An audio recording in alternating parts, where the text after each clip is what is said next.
British have exerted a force on a modern world stronger, perhaps, than that of any other group. And yet they live, and always have, on an island barely the size of Minnesota. More perhaps than any other country, England is like the United States in basic attitudes and beliefs. You will find this similarity everywhere, beginning with the strong religious tradition which underpins her national life. You may also see a certain similarity, at least on the surface, between the famous pub and the corner bar in the cities of America. The pub, which is practically an institution in Britain, is something like the stateside corner bar, only more so.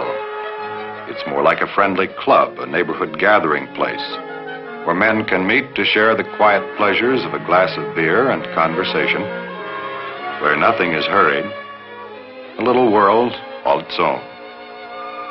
Chances are you'll enjoy it. But in full fairness, let it be said that in spite of all the similarities, there are differences between the British and us. There are bound to be. Differences, you know, don't imply either superiority or inferiority. They're just separate ways of doing things. You'll become aware of them, and perhaps be disturbed at first by some of them. I think these British are kind of hard to get to know. Well, it seems so at first, until you've been here a while. Maybe they are a bit more reserved than we are, but there's a reason for it. After all, there's 50 million people on this little island. That's enough to make anyone respect privacy, his own and everyone else's. That's about it, Sergeant. In their quest for privacy, the British make the very most of it they can. The garden is the Englishman's traditional refuge, and practically every Englishman has one, which he tends with pride and care. Behind the mansions of the rich and the cottages of the modest alike bloom lovely oases in which life is all discipline and color, and a man can live, at least for a while, out of the crowded day, close to the nature he reveres. His home is his castle, however grand or however modest it may be. And here, as in his garden, he creates a sense of order, the respect for tradition and continuity, for values which have endured for generations, for family ties, and the belief in the home as the central unit of civilization. You may find yourself a guest in such a home, and when you do, you should treat the occasion with the dignity it deserves. For an invitation to a man's castle is not lightly given. But even here, as you relax in the strong similarities you are finding between British life and your own, you will be reminded of differences, small but inevitable. Where's your home, Bill? Well, I grew up in Cambridge, sir. Did you really? I grew up in Cambridge, too. You did? You mean you've lived in the States? Oh, no. Father means our own Cambridge. We have one here, too. Maybe a bit older than yours. Would you like anything more? More tea, Bill? No, thanks. I'm fine. Can I help you now, Mother? Not just now, thank you, dear. I'll let you know. I'd be glad to help with the beating if I can. The beating? No, thank you. I can manage. I used to do it all the time for my mother before we got the electric mixer. Electric mixer? Yes. It makes it much easier. Does it indeed? Father thinks that if he ever went to America, he would see one vast gadget factory. Electric beaters. I wonder what they do to the food. The traditional British reluctance to acquire gadgets and mass-produced items is not as strong as it once was. You may still encounter it occasionally, however, but don't let it mislead you. Britain, remember, set the pace in jet aviation, radar, television. British workmanship has produced and is still producing some of the finest manufactured items in the world. But let's get back to the subject of differences, for they obviously will intrigue you most of all at first. Take money. Now, we'll make no bones about it. The British currency system is a nightmare for the American. The basic unit is the pound, the equivalent of $2.80. Every pound is divided into 20 shillings, worth about 14 cents apiece. Half a shilling is a sixpence. Then there is a 2-shilling piece, and a half crown, which is worth 2.5 shillings. A threepence is half a sixpence. There are 12 pence or pennies to every shilling, and half a penny is called a halfpenny. And half a pound is a 10-shilling note. Prices are also given in terms of guineas, a coin which doesn't even exist, but which is worth 21 shillings. All clear? Good. Next subject. Language. We share a common language with the British, but there may be times when you don't believe it. I beg your pardon, sir. Could you tell me if there's a hardware store in the neighborhood? An hardware store, sir? Oh, you mean the ironmongers? I do. I want to buy a garbage can. A garbage can, sir. Now, I think you'll find it's a dustbin you're after. Well, sir, you keep to the near side down to the bottom of the footpath, right round the roundabout, and then it's just past the bull. You can't miss it, sir.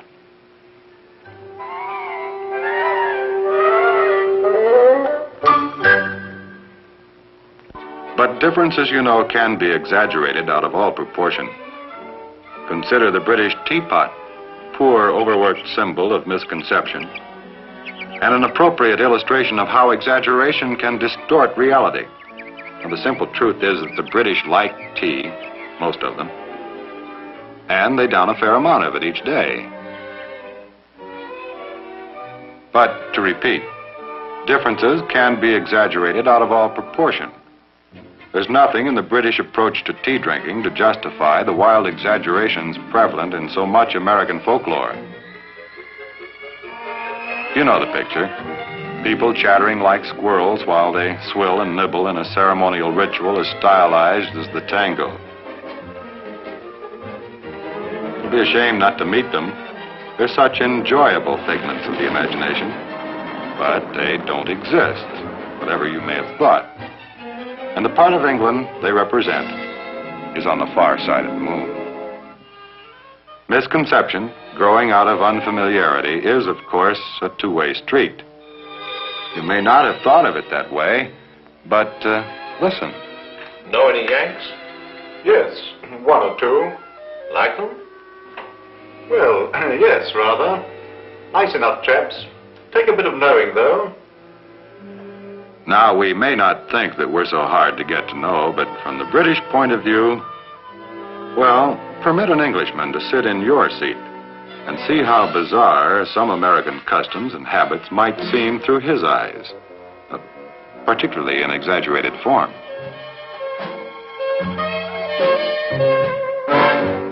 And not only sights, but sounds, too. Remember, we are discussing the difficulties of understanding English as the English speak it. But consider what an Englishman might think of this conversation. Come on, Daddy, let's buzz. Cool it, man. Let's cut. That flick don't wait. No sweat, man. We'll split.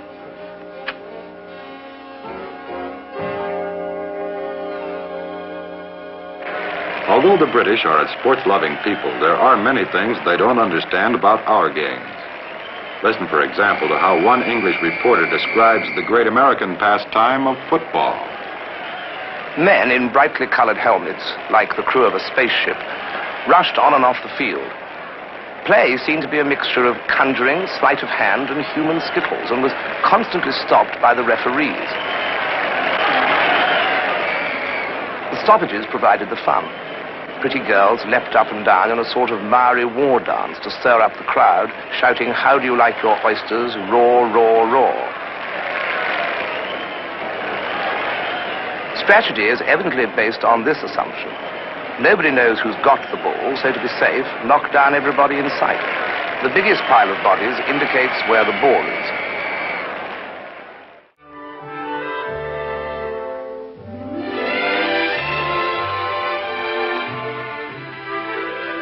As part of their effort to make the U.S. Airmen's adjustment easier, the community relations advisors in Britain have made an informal survey of the problems which servicemen encounter most frequently. We might call them gripes. The British, however, are somewhat more restrained in their vocabulary. The shortage of suitable housing emerges as the #1 problem on just about every list. And oh, the things that are said about this problem.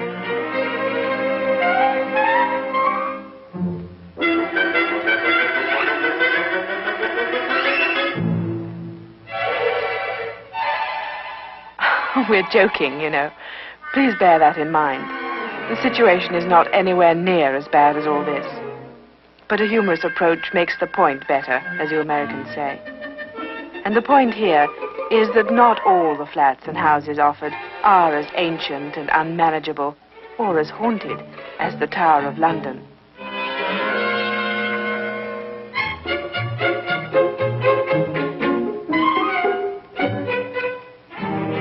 Oh, this is discouraging.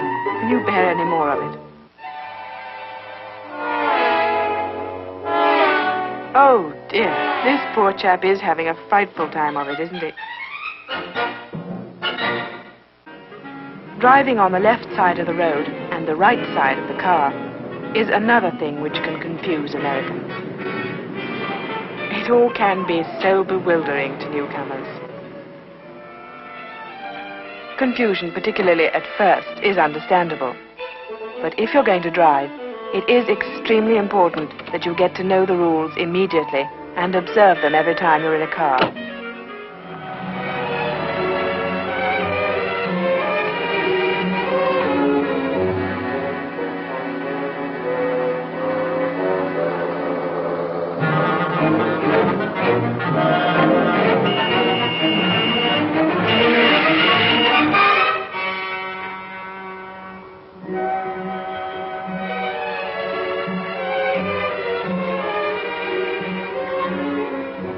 Well, he's learned his lesson. Please, learn yours an easier way. Keep to the left. And guess what another problem is? The weather. Americans don't seem to like it very much. They find it too wet, too often. It's reasonable enough that people might become annoyed by the weather.